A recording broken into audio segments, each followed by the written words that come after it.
Ondas mentais nada mais são do que a exteriorização do nosso espírito. A atividade do nosso espírito, atividade íntima, mental do nosso espírito, é extravasada a partir do espírito através de ondas mentais. Nós vamos discutir isso um pouquinho. Os efeitos espirituais e os efeitos físicos. E por isso mesmo, nós vamos verificando com essas lições o quanto temos de responsabilidade diante da forma como pensamos, da forma como sentimos. Vamos conversar então. Se o espírito, na sua atividade intrínseca, o ato de pensar, gera energia, essa energia é colocada para fora através de ondas. Então ele é um gerador de ondas.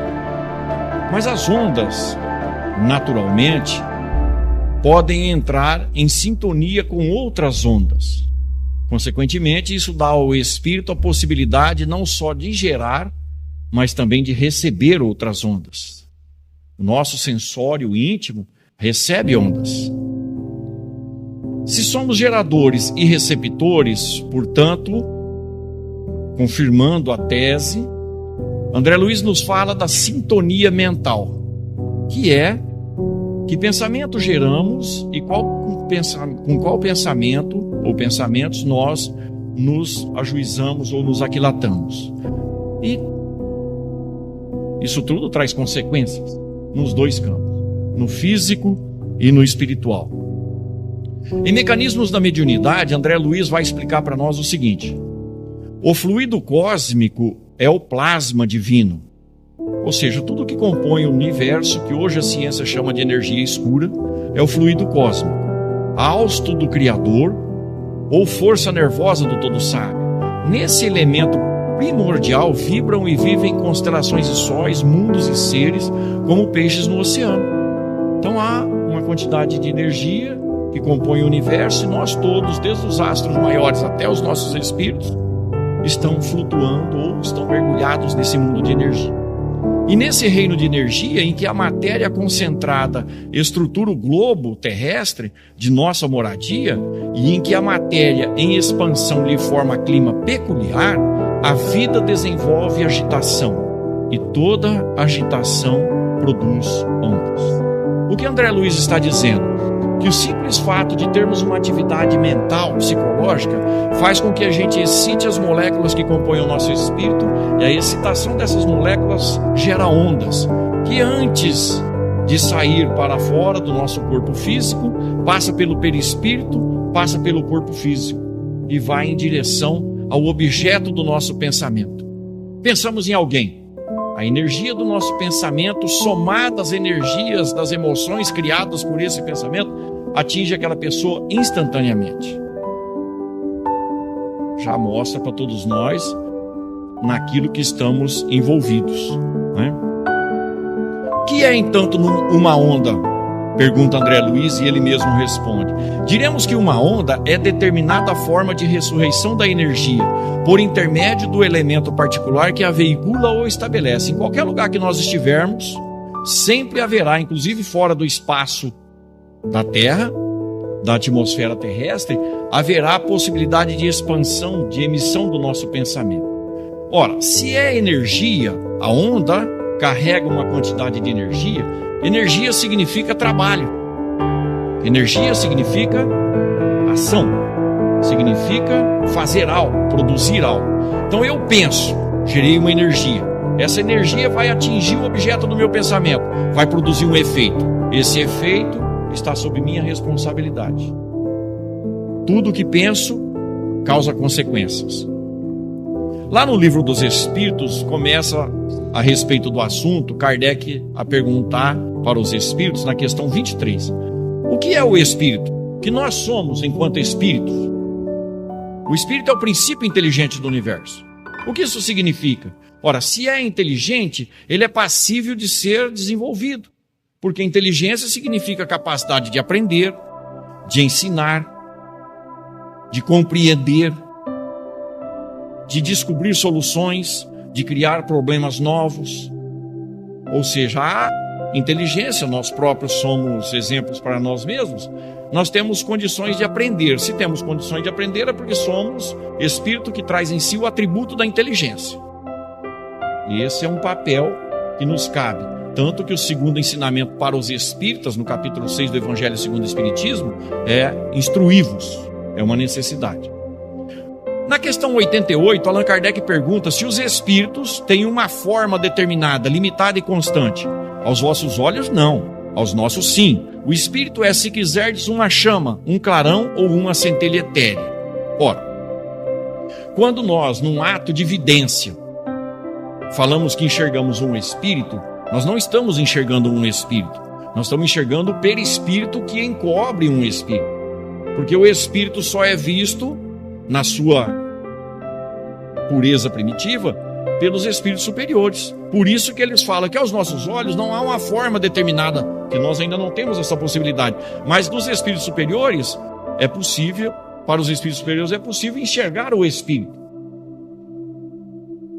Mas o que chama a atenção nessa resposta, dada há 156 anos atrás para Kardec, é uma chama, um clarão ou uma centelha etérea. Ora, o que é isso? Uma chama, um clarão, uma centelha etérea é um foco de luz. É um foco de luz. É algo que emite luz. Eles estão dizendo isso para nós. Na questão seguinte, 88A, Kardec questiona: essa chama ou centelha tem uma cor qualquer? Para vós, ela varia do escuro ao brilho do rubi, conforme seja o espírito mais ou menos puro.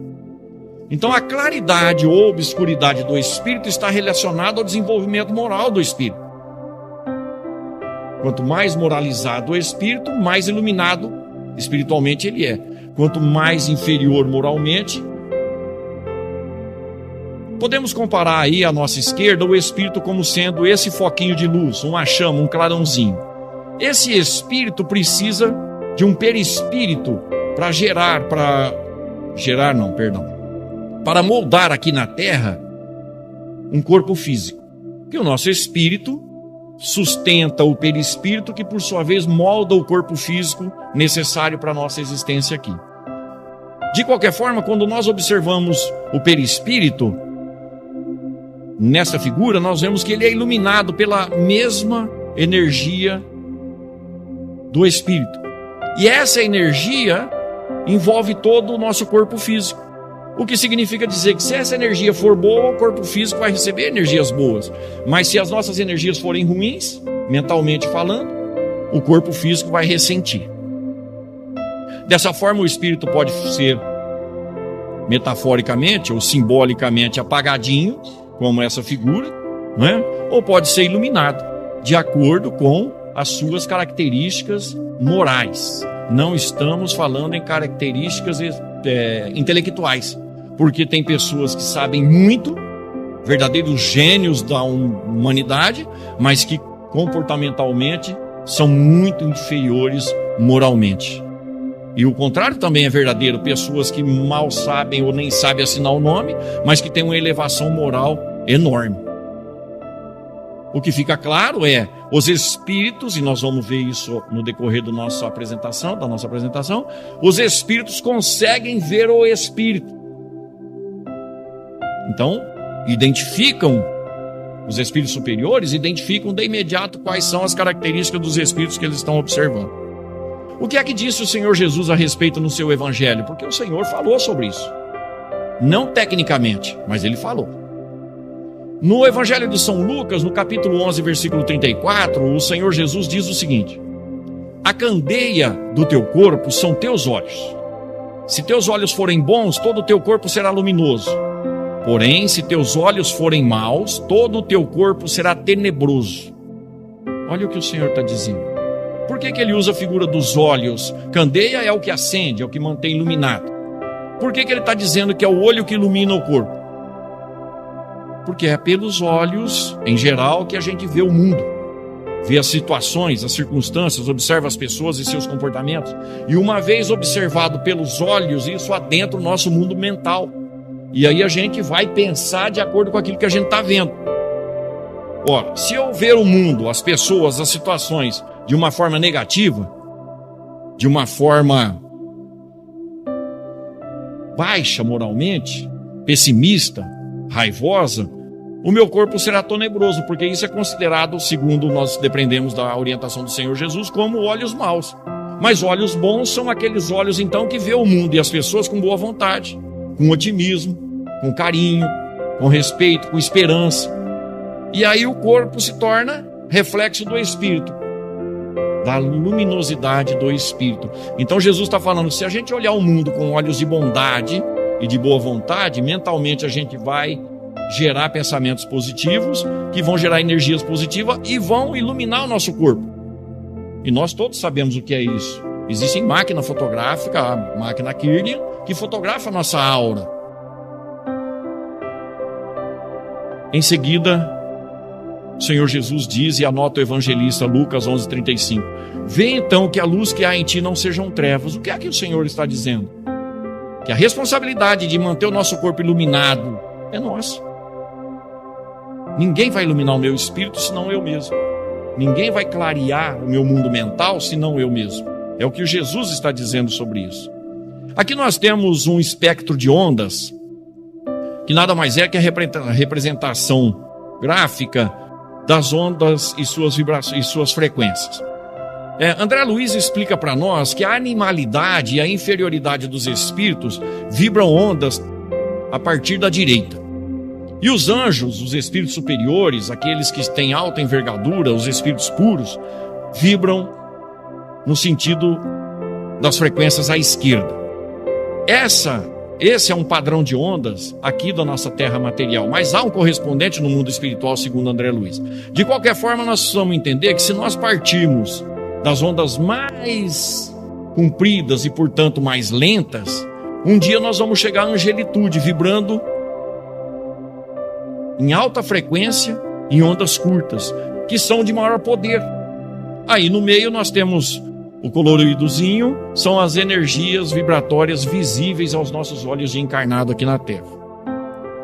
No livro Evolução em Dois Mundos, André Luiz vai dizer para nós o seguinte: para a valorização e enriquecimento do caminho que lhe compete percorrer, o espírito recebe da vida que o acalenta e a que deve servir o tesouro do cérebro, por intermédio do qual exterioriza as ondas que lhe marcam a individualidade no concerto das forças universais.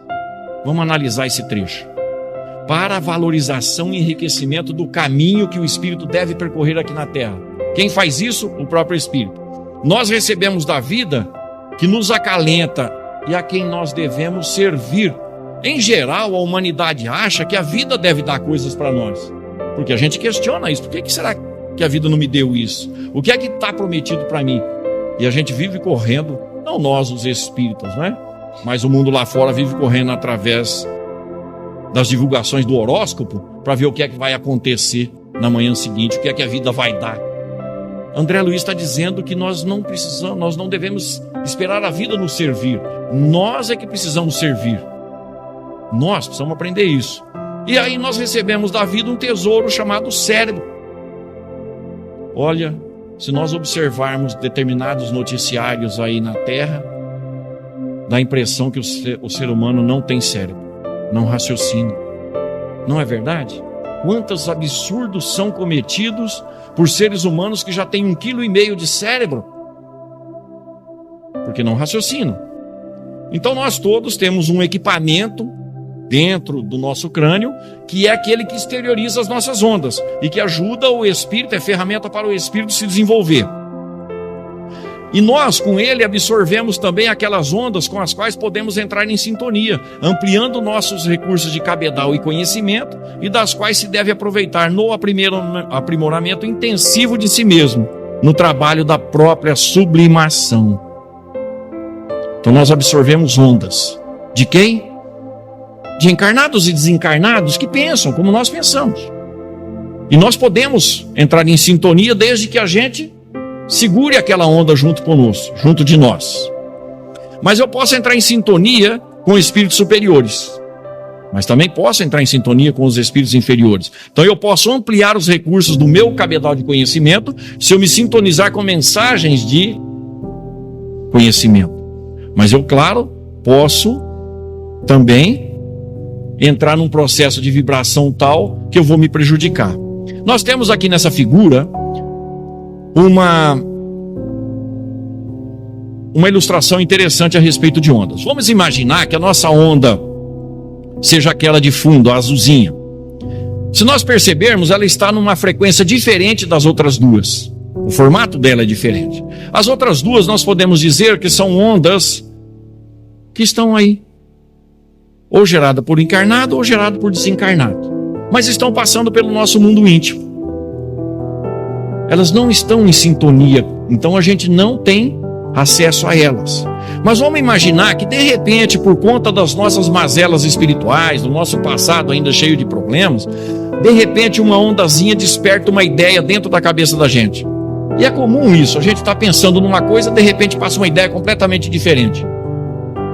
Nossa, de onde eu tirei isso? Que pensamento é esse? São ondas flutuantes de pensamento. O importante, segundo os espíritos, não é identificar que pensamento que chegou, se é meu ou se é de outro. O importante é se ele vai ficar ou não. Isso é a possibilidade que eu tenho. Assim como nós trocamos de canal na televisão ou mudamos no rádio a emissora, nós também precisamos aprender a tomar conta do nosso mundo mental e tirar de dentro de nós os pensamentos que não servem para nós todos. André Luiz fala então da sintonia mental. Pelas ondas de pensamento que se enovelam umas sobre as outras, segundo a combinação de frequência e trajeto, natureza e objetivo, encontram-se as mentes semelhantes entre si. Então a gente se agrupa com espíritos ou pessoas que pensam da mesma forma, por conta da similitude de pensamento, segundo as ondas. Formando núcleos de progresso, se eu me reunir com pessoas que pensam positivamente. Como estamos aqui hoje, reunidos num grupo de pessoas que está buscando o entendimento do Evangelho, das leis da vida, para ser melhor lá fora a partir de hoje. Então nós estamos interessados no progresso dos nossos espíritos. E muitos homens nobres, que assimilaram já as correntes mentais dos espíritos superiores para gerar trabalho edificante e educativo, nós podemos nos aproximar deles. Ou ainda podemos nos afastar dessas pessoas que puxam o progresso e originamos com isso processos vários de simbiose em que almas estacionárias se enquistam mutuamente, desafiando debaldes imperativos da evolução e estabelecendo obsessões lamentáveis a se elastecerem sempre novas nas teias do crime ou na etiologia complexa das enfermidades mentais. Qual é a sintonia que nós queremos? A do bem ou a do mal? A do bem vai fazer com que o nosso espírito cresça, se desenvolva. A do mal vai levar a gente a processos obsessivos, é o que ele está dizendo aqui para nós. Esses processos obsessivos vão nos fazer perpetrar alguns comportamentos até criminosos, vão nos levar até mesmo às complexas enfermidades mentais. Por conta do quê? Da nossa forma de pensar. E olha que engano que nós cometemos no nosso dia a dia. É só raciocinarmos em termos de quais são os programas de televisão que a gente prefere assistir. Quando a gente vai lá no dentista, quando a gente vai no médico, e claro, a gente passa uns bons minutos lá esperando o atendimento. Quais são as revistas que a gente prefere ver daquelas que estão em cima da mesa? A gente gosta de ver Globo Ciência? Super interessante? Ou a gente gosta da Contigo, da Caras, da Tititi, da Minha Novela? Isso mostra a nossa preferência no intuito de fazer o nosso espírito crescer ou não. A gente perde muita oportunidade de esclarecimento. A gente enche a cabeça da gente de nada, na maior parte das vezes, e isso a gente precisa tomar consciência. No Livro dos Espíritos ainda vamos encontrar Kardec perguntando para os espíritos na questão 457. Os espíritos podem conhecer nossos mais secretos pensamentos? Aquilo que nós pensamos, os espíritos conhecem? Frequentemente conhecem o que gostariais de esconder de vós mesmos. Nem atos, nem pensamentos lhes podem ser ocultados. Paulo de Tarso, há 2000 anos atrás, nos disse que nós estamos sempre rodeados por uma nuvem de testemunhas. São espíritos que observam o que estamos fazendo e o que estamos pensando. E isso ocorre em qualquer lugar que nós estivermos. Duas questões à frente, 459. Os espíritos influem sobre nossos pensamentos e ações, ou seja, participam os espíritos das nossas vidas? Daquilo que a gente pensa e daquilo que a gente faz? A esse respeito, sua influência é maior do que podeis imaginar. Muitas vezes são eles que vos dirigem. Olha que resposta. Na maior parte do tempo, a humanidade tem os espíritos guiando-os. Por quê? Porque nós sintonizamos com os espíritos de acordo com as necessidades deles. Como nós não os vemos, eles emitem um pensamento com o qual nós temos uma determinada queda, uma tendência. A gente assume o pensamento quase sempre ligado pelo orgulho, pelo egoísmo, pela vaidade. E aí a gente acaba fazendo aquilo que o espírito quer e a gente ainda bate no peito. Eu faço o que eu quero, ninguém é dono da minha vida. Sou independente. Somos instrumentos de espíritos menos felizes quando pensamos assim. Todo o processo de viciação tem por trás espíritos fortalecendo essa viciação e nos conduzindo para um desequilíbrio cada vez maior, qualquer que seja essa viciação. 467. Pode o homem se libertar da influência dos espíritos que procuram arrastá-lo ao mal? Quer dizer, se nós temos possibilidade de sermos arrastados ao mal pelos espíritos, tem jeito de se defender disso? Sim, porque apenas se ligam àqueles que os solicitam por seus desejos ou os atraem pelos seus pensamentos. Então onde é que está o problema? Naquilo que nós desejamos e nos pensamentos que nós geramos e sustentamos. E isso vai fazer com que determinados espíritos se aproximem de mim. Ou seja, eu preciso começar a mudar minha forma de pensar para afastar maus espíritos e chamar a atenção dos bons. Como se pode então neutralizar a influência dos maus espíritos? Fazendo o bem e colocando toda a confiança em Deus. Repelis a influência dos espíritos inferiores e anulais o domínio que querem ter sobre vós. Evitai escutar as sugestões dos espíritos que vos inspiram maus pensamentos. Então muitos maus pensamentos nossos não são nossos. São soprados por espíritos. Mas se a gente assumir isso, passa a ser nosso. E a gente fica vinculado àquele espírito. Sopram a discórdia e excitam todas as más paixões. Desconfiai especialmente daqueles que exaltam o vosso orgulho, porque vos conquistam pela fraqueza. Olha o orgulho aí.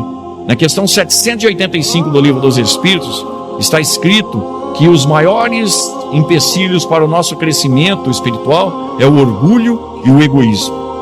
Tudo que decorre do orgulho e do egoísmo atrapalha o nosso crescimento. Porque vos conquistam pela fraqueza. Eis porque Jesus nos ensinou a dizer na oração dominical: Senhor, não nos deixeis cair em tentação, mas livrai-nos do mal.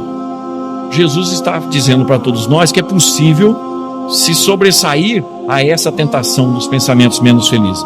Voltemos na primeira frase da resposta dos espíritos. A gente consegue neutralizar a influência dos maus espíritos praticando o bem. O que é praticar o bem? Praticar o bem, será que é dar uma ajudazinha ali na rua? É ajudar a distribuir um prato de sopa? É socorrer um necessitado ou visitar um enfermo? Claro que sim, isso é fazer o bem. Mas existem 1000 formas de fazer o bem que nós passamos por cima no nosso dia a dia. Inclusive nós, os espíritas, que são aquelas mínimas possibilidades que a gente sequer imagina que a gente está com uma oportunidade de fazer o bem nas mãos. Quais são essas oportunidades? Jesus listou. Perdoar 70 vezes 7 vezes cada ofensa. Se alguém te pedir para caminhar 1000 passos, caminhe 2000. Se alguém te bater na face direita, ofereça a esquerda. Se você fizer alguma coisa de bom com a direita, esconda da esquerda. Não repila aquele que te pede emprestado. Ora pelos teus inimigos. Ora por aqueles que te perseguem e caluniam. O que é que o Senhor Jesus está dizendo? Para nós fazermos o bem incessantemente. Mas o problema é que a gente se envolve de tal forma na vida, do dia a dia da vida, no terra a terra, que a gente já levanta mal-humorado ou desanimado. E a família não tem nada com isso. Então a gente deixa de fazer o bem para a família logo a hora que a gente acorda. a gente deixa de falar um bom dia amoroso, a gente deixa de dar um incentivo através das nossas possibilidades psicológicas, a gente cobra, exige, acusa. Se alguém pede para a gente fazer um favor, a gente fala que a pessoa é folgada, todo dia está me pedindo as mesmas coisas. Isso significa deixar de fazer o bem. Então fazer o bem não é só socorrer na hora que precisa. Não, fazer o bem é todos os instantes de nossa vida. Isso começa dentro de casa. Isso começa com as pessoas que a gente convive. Ser bom para quem convive com a gente. Isso é fazer o bem. E confiança em Deus. Confiança em Deus. Dizia o Senhor Jesus que não cai uma folha de uma árvore sem que Deus o saiba. Que todos os fios de cabelo de nossa cabeça estão contados. E que Ele, Deus, sabe muito antes de nós mesmos aquilo de que nós necessitamos. Muito antes até da gente pedir. Ora, se nós estamos envolvidos num mecanismo de crescimento espiritual, a partir da simplicidade e ignorância, para atingirmos a perfeição, tudo aquilo que acontece com o Espírito está sob as vistas de Deus, que é a própria perfeição. Ora, se Ele é a própria perfeição e sabe o que está acontecendo conosco e deixa, significa que é importante para nós. Senão Ele não deixava, qualquer que seja a circunstância. Então nós precisamos aprender a confiar em Deus de que forma? Deixando de reclamar. Deixando de reclamar. Reclamou, já não confia mais em Deus. Colocou culpa em alguém, já não confia mais em Deus. Colocou culpa na situação, não confia em Deus. É isso que nós precisamos aprender, fazer o bem incessantemente e confiar em Deus. Primeiro porque somos espíritos imortais, aconteça o que acontecer, nós vamos sobreviver. Nessa ótica, os problemas e situações difíceis que vivemos, inclusive dentro de casa e principalmente, passam a ser oportunidades de crescimento espiritual. Então é praticar o bem sempre, e isso começa lá dentro de casa. No capítulo Lei de Liberdade, lá na terceira parte do Livro dos Espíritos, Allan Kardec perguntou o seguinte: há no homem alguma coisa livre de qualquer constrangimento e da qual desfruta de uma liberdade absoluta? É pelo pensamento que o homem desfruta de uma liberdade sem limites, porque o pensamento desconhece obstáculos, pode-se deter seu voo, mas não aniquilá-lo. Às vezes a gente é obrigado a obedecer determinadas pessoas, determinadas situações e circunstâncias, mas a gente pensa o que quer a respeito. Isso é a liberdade de pensamento. Às vezes a gente obriga determinadas pessoas a fazer isso ou aquilo, exige delas determinadas possibilidades ou determinados posicionamentos. A gente obriga e elas são obrigadas pela situação a nos obedecer. Mas no pensamento delas, elas não estão obedecendo não. Às vezes estão emitindo um pensamento de raiva para a gente, porque elas são livres para pensar o que elas quiserem. Então é livre uma pessoa que está na cadeia, quanto é preso uma pessoa que está em liberdade, dependendo do que se faz com o mundo mental. E o homem é responsável por seu pensamento? Questão 834 do Livro dos Espíritos. É responsável diante de Deus. Somente Deus, podendo conhecê-lo, condena ou absolve segundo a sua justiça. Por aquilo que nós dissemos no começo. O meu pensamento carrega uma energia. Aonde essa energia chega, produz um efeito. Cuja causa sou eu. Se eu sou causa e o efeito é vinculado a esta causa, eu sou responsável por eu pensar dessa ou daquela forma. Pensou mal da sogra, já está com mais uma dívidazinha no livro da vida. Pensou mal do presidente da República, a mesma coisa. Assiste um programa daqueles noticiários terríveis, onde aparece um irmãozinho nosso que não teve formação nenhuma, não teve família, não teve nada, e ele comete um crime. E a gente já logo fala, tem que matar, tem que ter pena de morte. Nós estamos falando isso para nós mesmos. Porque tudo o que é feito para ele, a causa sou eu. Então eu estou me inserindo na mesma lei que eu estou querendo para ele. Por isso que o Senhor dizia para não julgarmos. Então nós precisamos pensar muito bem na forma como nós pensamos e que pensamentos nós emitimos, para que a gente possa viver melhor.